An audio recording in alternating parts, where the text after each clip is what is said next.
God, suffering that was without point. And she was very young.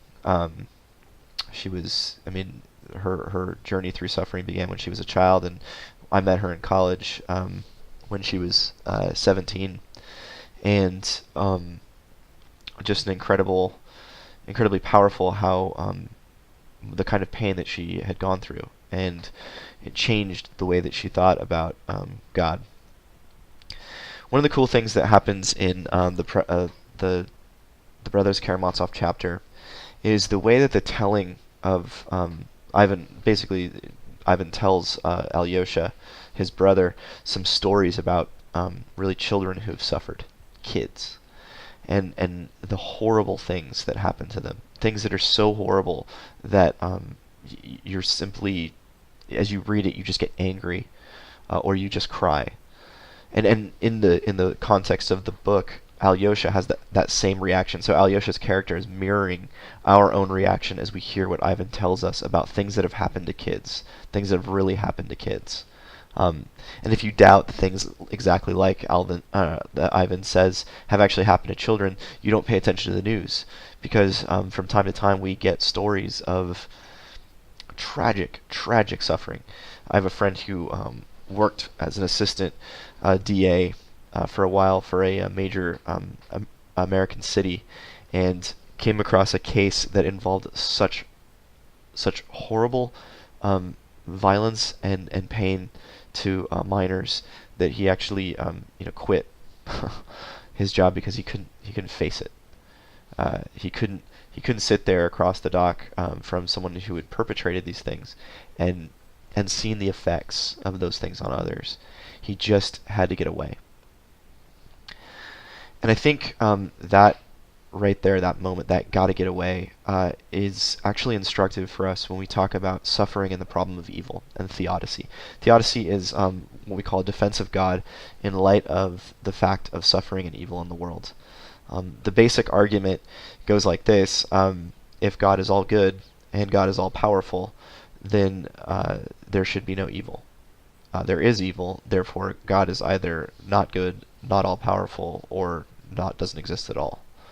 And it's a pretty powerful argument. It's one of the most powerful arguments against the existence of God that's ever been conceived, because it takes very seriously what we all know, which is that there are things in this world that are horrible, and they are just beyond description horrible.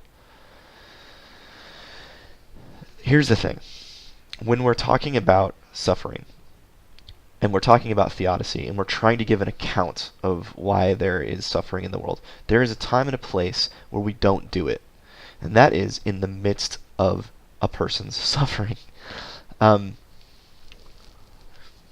read Job. Job is a great example of this. Job is going through the worst moment in his life. His kids are dead. He's lost everything. His wife hates him, and God doesn't seem to be doing a darn thing for him. And then his buddies, his friends come along, and they're like, "Oh, Job, let me explain why this is happening to you." Job says that there are times in the book of Job where it seems like he wants an explanation, but he doesn't really want an explanation. He wants He wants God himself. He wants the ruler of the universe to come down and say what's up. That's who he wants to hear from. He doesn't want to hear from his 3 friends or 4 friends. What they have to say is not helpful, because Job is going through something that is indescribable. In times of great suffering, great loss, we're as ministers and as Christians, we're not really called to explain things. We're actually called to be with people, because when you're in the midst of hearing something that's horrible, we're human beings. We're fully engaged people. It's not like we just walk around like I'm being rational or I'm being emotional, as though those things are. No, human beings are whole. We're integrated. There's never a time when we're just rational or just emotional. We're always full of these changing affects and intentions.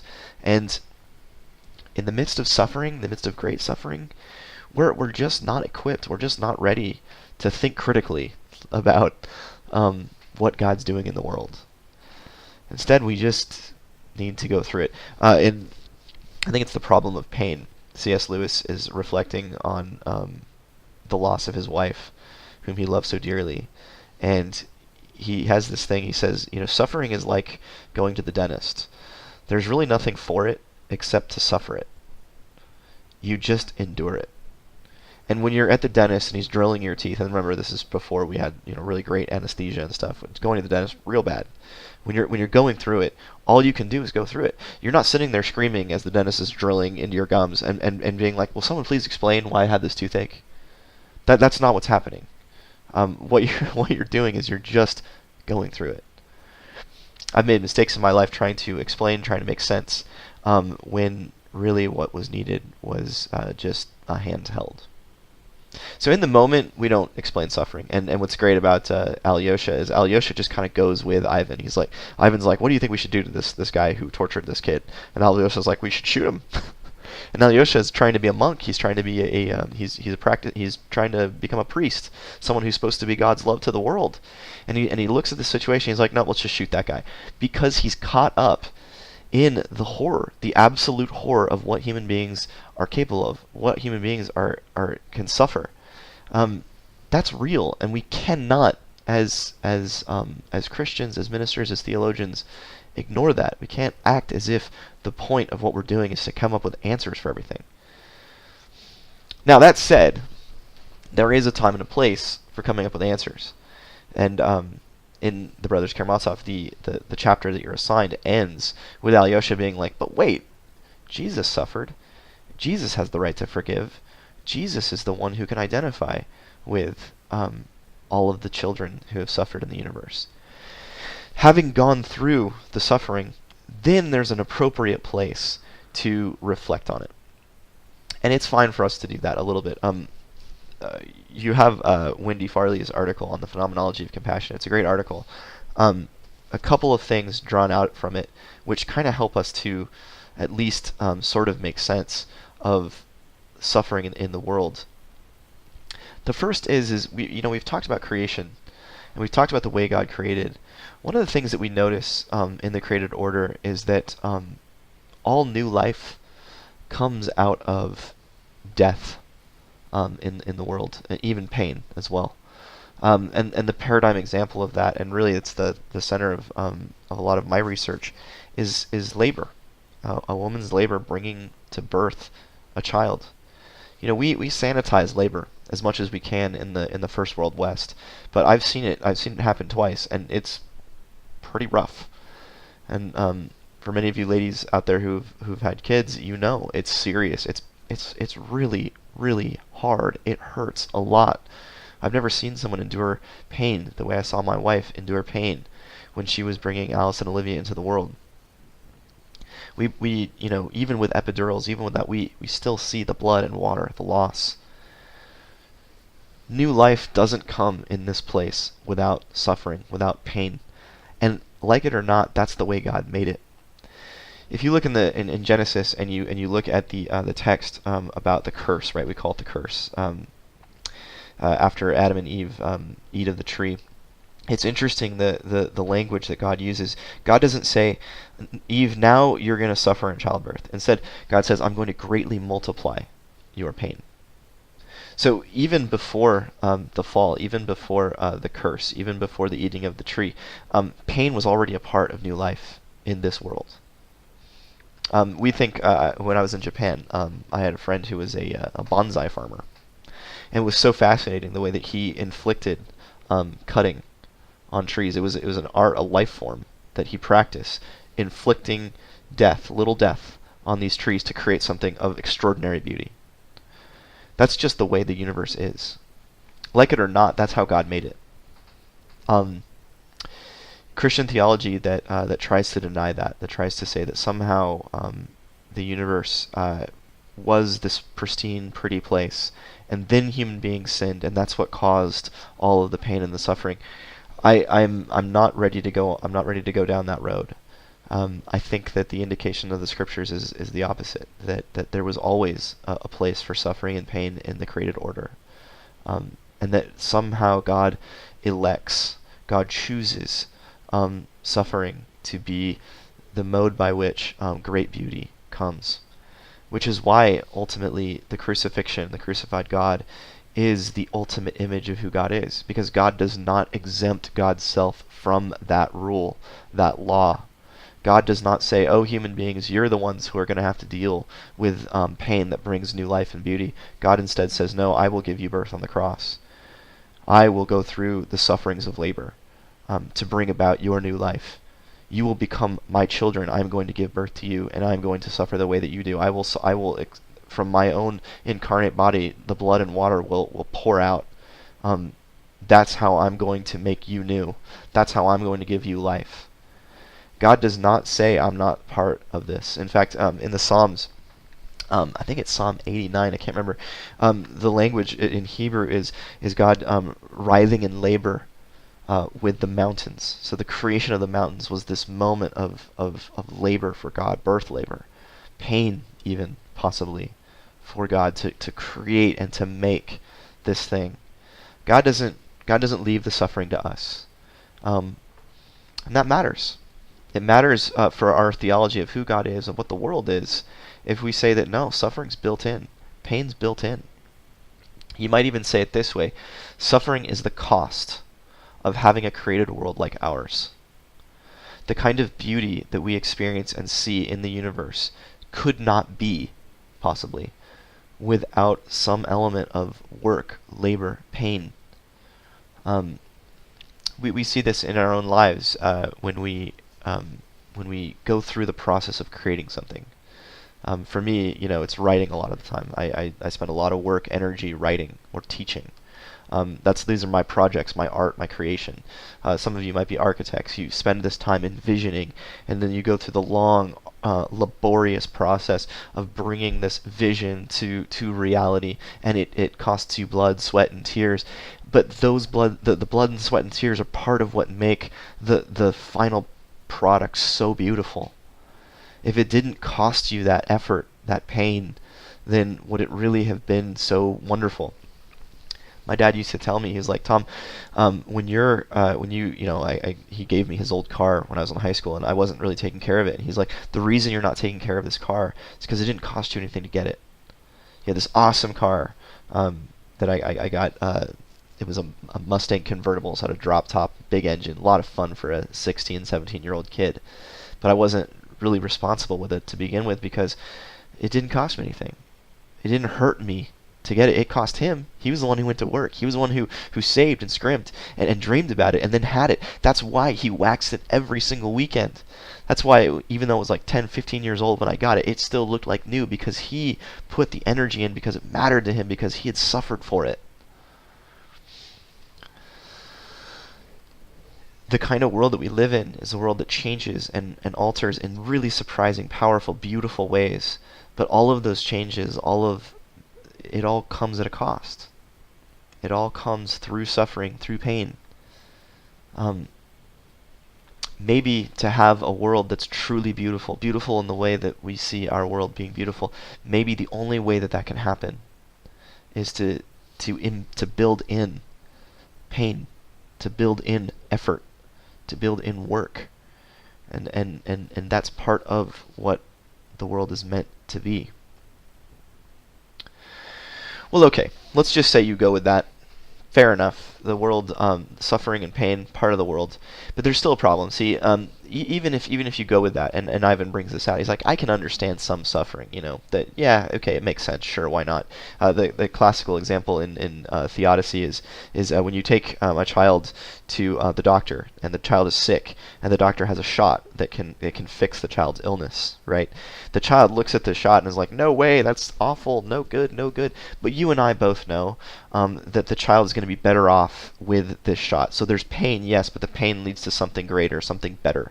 And likewise, when a woman goes into labor, she knows it's going to hurt, and she experiences this horrible pain, but man, it's worth it, because what's on the other side is something so beautiful and so alive, literally alive. We might say, okay, we get that, sure. And Ivan says in the Brothers Karamazov, I get that, sure.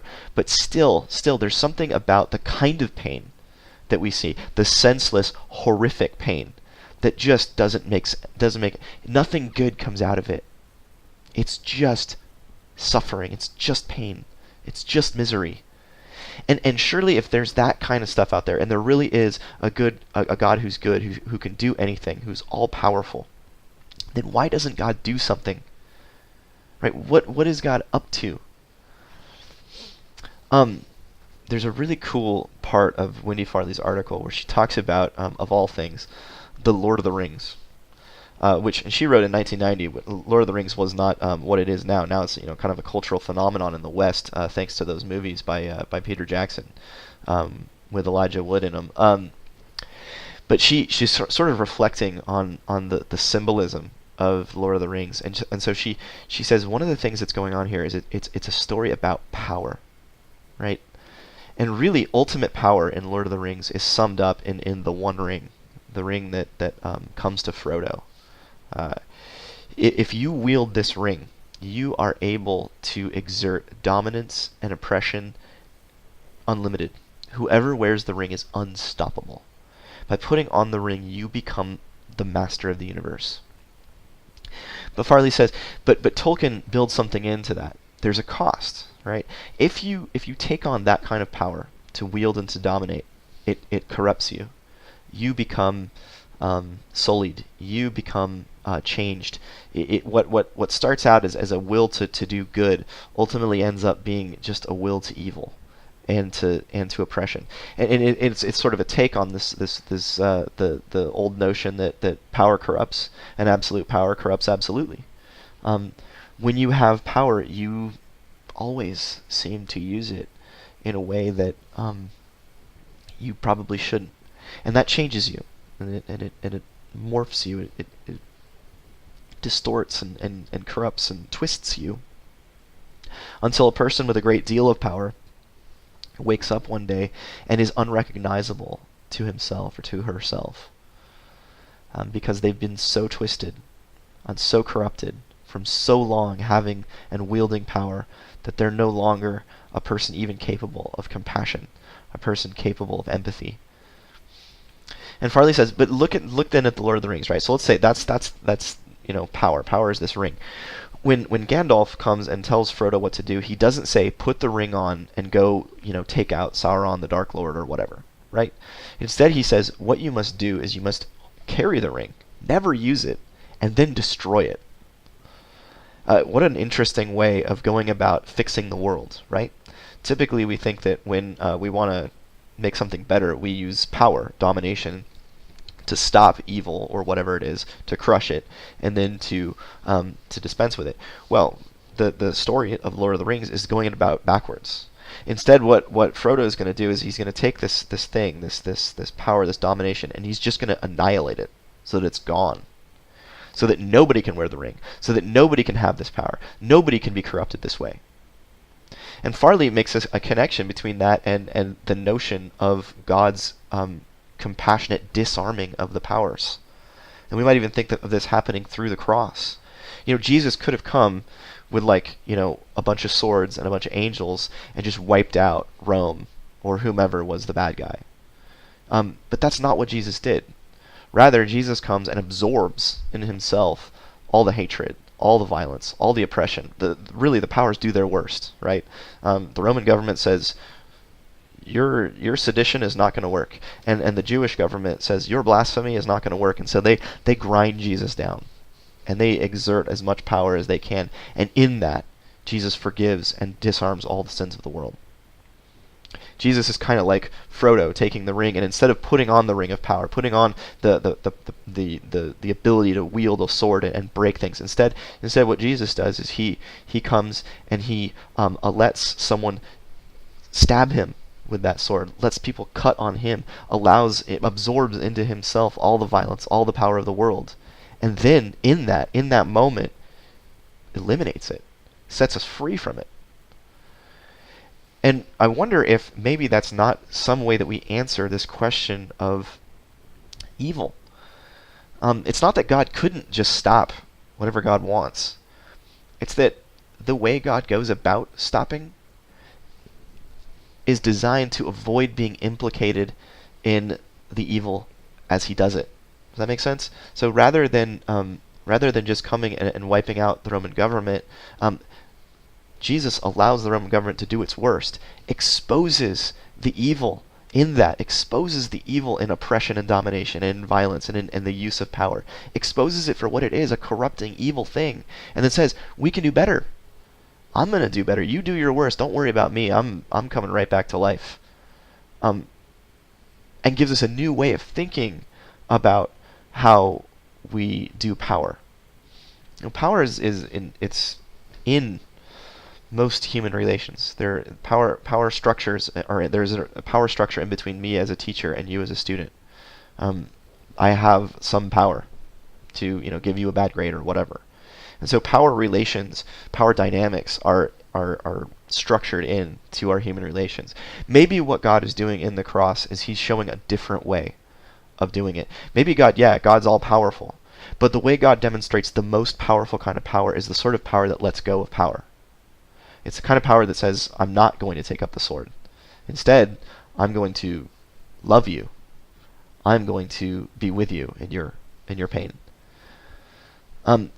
That might be a way, that kind of thinking might be a way to disarm or defuse that really strong notion that we've got that if God is powerful, he's got to do something. That immediate feeling that Alyosha has when Ivan says, what should happen to this guy who hurt this kid? And Alyosha says he should be shot. That's our initial reaction. Oh, you've got the Ring of Power. Put on the Ring of Power and go stop all the evil forces that are oppressing us. Wipe them out. That's the first thing we think. And yet the cross says something different. It says, instead of that, let's think about a different way of going about things. Let's instead think about self-giving love. Let's think about a willingness to enter in to suffering with and try to grow through. Let's think about an alternative to the classic dynamic that humans have always had about power and oppression. And let's short-circuit the system. If any of that sounds interesting to you, you should check out the work of René Girard and Walter Wink. Both are Christian theologians. René Girard's a French philosopher who kind of deals with scapegoating and the notion of the scapegoat in Israel, and then seeing Jesus as the final scapegoat, the one that absorbs the hostility of the world and then dispenses with it.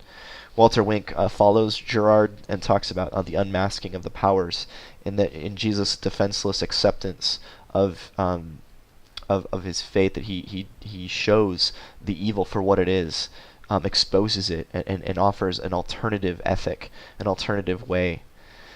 And so that's interesting in itself, but I think there's a theodicy, a notion that we can pick up on too. There's a defense of God. It's not that God, a truly all-powerful being, has found a new way of exerting power, and that is in exerting suffering, absorbing hostility, and transforming people, perpetrators and victims both, with love and with forgiveness. And yeah, I'm not the first, obviously, to think of this. The post-apartheid South Africa, the Truth and Justice, Truth and Reconciliation, Truth and Justice Commission, can't remember what it's called, but that was a moment where victims and perpetrators came together and forgave each other and tried to move beyond, grow through terrible acts. That's an image for us, maybe, of what it looks like to acknowledge suffering, to acknowledge it in all of its horror, and also to acknowledge that a compassionate, loving God exists too. A compassionate, all-good, all-powerful God exists too, and maybe helps to explain why God doesn't do what we always think God should do to end all the suffering in the world.